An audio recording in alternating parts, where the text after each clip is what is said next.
para conocer en detalle lo que ha ocurrido en estas últimas horas con la toma de posesión del presidente de Guatemala, Bernardo Arévalo, que tuvo un retraso de al menos 9 horas. Vamos a entrar en materia el día de hoy con Alejandro Linares Mendoza, quien ya nos acompaña para brindarnos su análisis. Alejandro, buenos días, feliz semana, un placer saludarte, bienvenido.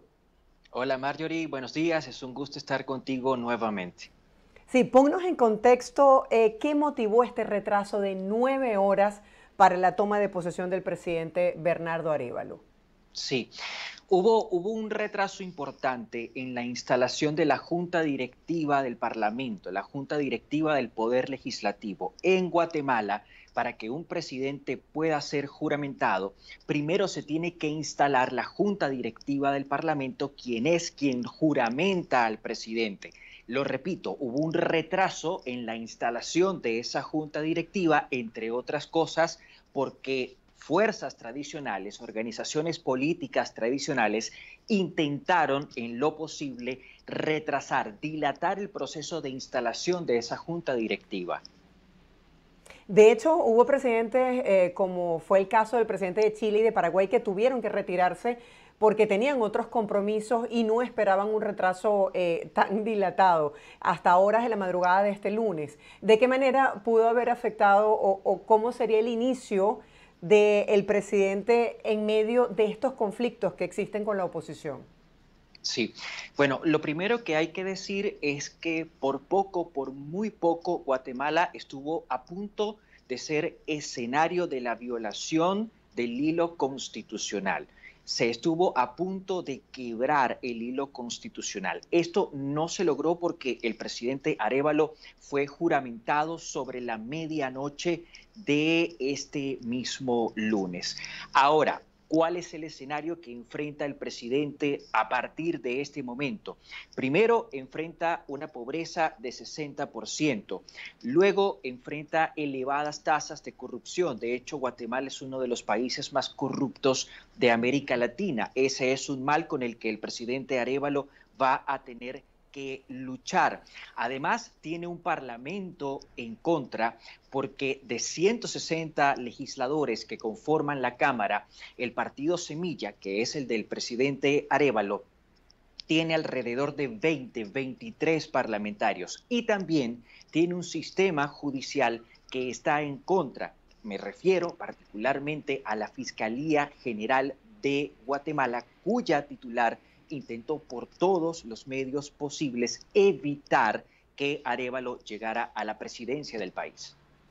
Incluso vimos un comunicado donde se pronunciaba la Unión Europea en apoyo a que le permitieran tomar posesión y también Luis Almagro en representación de la OEA.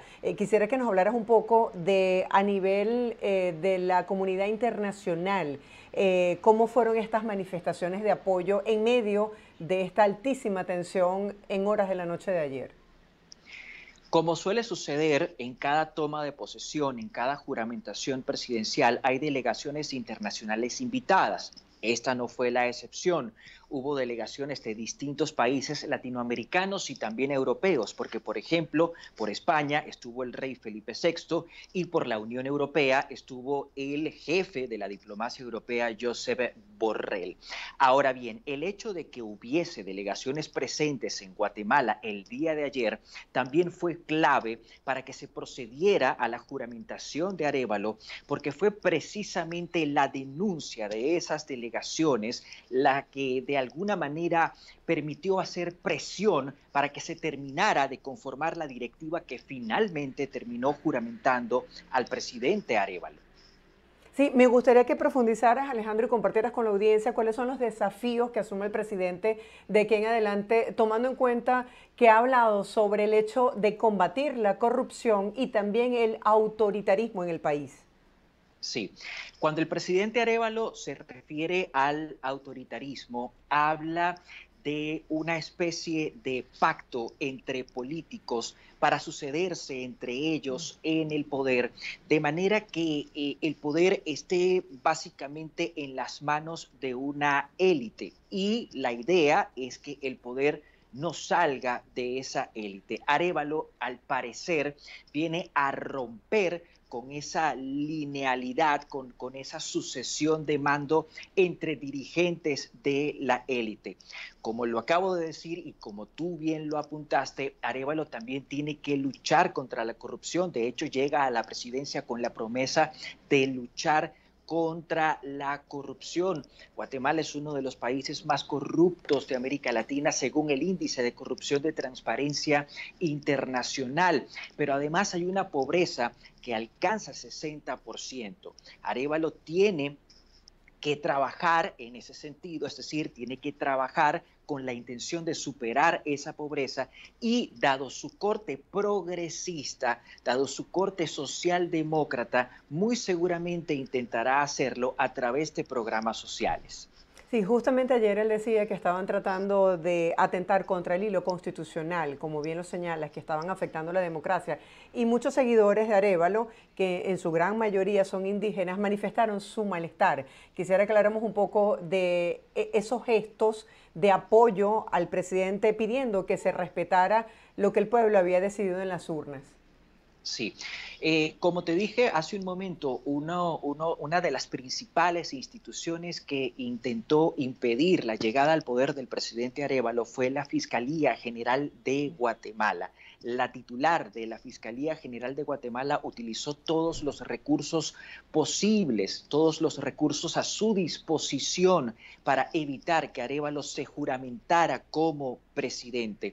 Precisamente por esa razón, desde hace varios días, indígenas de las distintas etnias que hacen vida en Guatemala se agolparon frente a la Fiscalía General de la Nación para pedir a esa institución y a su titular que respetaran la voluntad que fue expresada el año pasado, durante las elecciones del año pasado. Hay que recordar que Arévalo ganó sorpresivamente en un balotaje con 60.9% de los votos. Esto es una cantidad de votos considerables, de manera que lo que estaban pidiendo las distintas etnias indígenas es que se respetara la voluntad ciudadana expresada en las urnas electorales.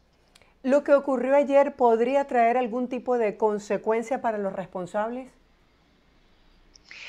Es posible si el Poder Judicial, sobre todo la Fiscalía, cambia de titularidad, cambia de mando, cambia de líder, es posible que se inicien investigaciones. Sin embargo, hay que destacar y hay que acotar que arremeter contra líderes de partidos políticos tradicionales, contra esos líderes que de pronto ayer intentaron evitar la toma de posesión de Arévalo, podría resultar contraproducente para el mismo Arévalo en tanto y cuanto esas fuerzas políticas tradicionales tienen mayoría en el legislativo. En este momento, a pesar de lo sucedido, Arévalo debe intentar hacer un trabajo de consensos, de negociación para hallar consenso, calmar los ánimos y hacer viable no solo su agenda de trabajo, sino también la gobernabilidad que es tan importante para cualquier líder político. En medio del hecho del retraso para la toma de posesión, pues quedó manifiesto la división y la posición contraria de quienes lo adversan. Bajo este contexto, ¿cuáles son los desafíos que en adelante enfrenta el actual presidente? Bueno, como he venido diciendo, hay un legislativo que está en contra. Arévalo no tiene mayoría en el legislativo y eso le va a dificultar proponer leyes o hacer pasar leyes, lograr que se aprueben leyes que podrían ser esenciales para el proceso de transformación que ha planteado el mismo Arévalo. A mi modo de ver, esa es una de las grandes dificultades, la minoría que tiene en el Congreso. Y desde el punto de vista de lo que prometió durante su campaña, ¿cuáles son las expectativas y sobre todo los puntos prioritarios a abordar en lo inmediato, los cambios y la transformación que espera la población que le dio su voto en estas elecciones? La población lo que espera es cambio. En Guatemala la ciudadanía lo que espera es cambio. La ciudadanía espera que se determine qué político, qué dirigente cometió actos indebidos, cometió hechos de corrupción y que esos líderes sean enjuiciados, procesados y eventualmente encarcelados. Sin embargo, vuelvo a repetirlo, este escenario, al menos en un comienzo, en un principio, podría ser contraproducente para Arévalo, porque hay un poder que es crucial, que es el legislativo, en el cual él no tiene mayoría, la mayoría la tienen los partidos políticos tradicionales que le hacen oposición y que ayer se oponían a su toma de posesión, y además, todavía no hay un poder judicial que sea debidamente equilibrado. A la cabeza del Poder Judicial sigue estando la misma fiscal que intentó impedir su investidura. Y aunque Arévalo solicite la renuncia de esa fiscal, muy seguramente dentro de la fiscalía seguirán habiendo adeptos de esa fiscal o adeptos de los partidos políticos tradicionales, por lo cual el trabajo va a ser de hormiga. Hay que depurar de a poco el poder judicial, hay que consolidarse como gobierno, a pesar de ser minoría, hay que consolidarse en el legislativo, y después de lograr esos objetivos principales es que se podría avanzar en la judicialización de los líderes políticos que cometieron actos de corrupción. Alejandro, para quienes se van sumando a esta transmisión en vivo, ¿quién es Bernardo Arévalo y cuáles son las fortalezas? ¿Qué lo hizo llegar a convertirse en presidente de Guatemala? Sí, bueno, es básicamente un político, filósofo, políglota, tiene 65 años de edad, tiene 3 hijos, está casado con una médico, con una doctora, pero quizá lo más destacable de Bernardo Arévalo es que es el hijo de Juan José Arévalo, que fue el primer presidente de la democracia guatemalteca. Es decir, Arévalo viene de una casta de líderes, tiene el linaje de líder, pues su padre, lo repito, Juan José Arévalo, fue el primer presidente de la democracia guatemalteca. O sea que tiene toda la experiencia del mundo desde el punto de vista político y ese asesoramiento de quien tuvo la oportunidad también de gobernar y de conocer el país. Sí, no sé si toda la experiencia del mundo, pero por lo menos es un hombre que se ha formado, que sabe cómo manejarse en las líderes políticas y que incluso tiene experiencia diplomática, lo cual va a ser clave al momento de desarrollar la política exterior. De hecho, el día de ayer vimos que Arévalo cuenta con un apoyo interesante e importante de la comunidad internacional, pues no se trata únicamente de la Organización de Estados Americanos, no se trata únicamente de la Unión Europea. Estados Unidos, el gobierno del presidente Joe Biden, quien por cierto envió emisarios para que asistieran a la toma de posesión de Arévalo, se ha mostrado a favor de la presidencia de Arévalo, y ese es un apoyo importante tomando en consideración que Estados Unidos es una potencia, es la potencia más grande, más destacada, más importante de nuestro continente, pero además es un vecino cercano de Guatemala, con quien por cierto trabaja de manera asidua y de manera continua en materia de migración y de seguridad. ¿Cuáles han sido las promesas o el plan de gobierno del actual presidente en materia económica? Sí, bueno, en materia económica, lo principal vendría siendo estimular la producción y con ello, por supuesto, estimular también la creación de fuentes de empleo, la creación de fuentes de trabajo. Es importante crear empleo para, en esa misma medida, poder fomentar la generación de ingresos de manera que las familias puedan empezar a salir progresivamente de la pobreza. Ahora, de manera paralela a la estimulación de la producción, a la estimulación del sector inversión, del sector empresarial, muy seguramente, y lo decía hace un momento, por tener a Arévalo un corte progresista, se van a crear, a generar programas sociales que muy seguramente también van a estar financiados por el Estado. Podríamos llegar a ver en Guatemala un escenario similar al que vimos en su momento en Brasil durante las primeras presidencias de Lula da Silva. El Estado implementó una serie de programas sociales, evidentemente un Estado musculosamente fuerte en términos económicos, implementó programas sociales que le permitieron a la gente salir progresivamente de la pobreza. De manera que yo creo que el presidente Arévalo va a combinar las dos cosas. Va a combinar, por una parte, la estimulación al sector productivo internacional, la estimulación al sector empresarial con programas sociales creados por el Estado, financiados por el Estado, para dinamizar la economía y para que la gente salga progresivamente de ese estado de pobreza. Alejandro, ¿ha hecho el presidente algún tipo de anuncio para los migrantes que se encuentran haciendo vida en este momento en el país?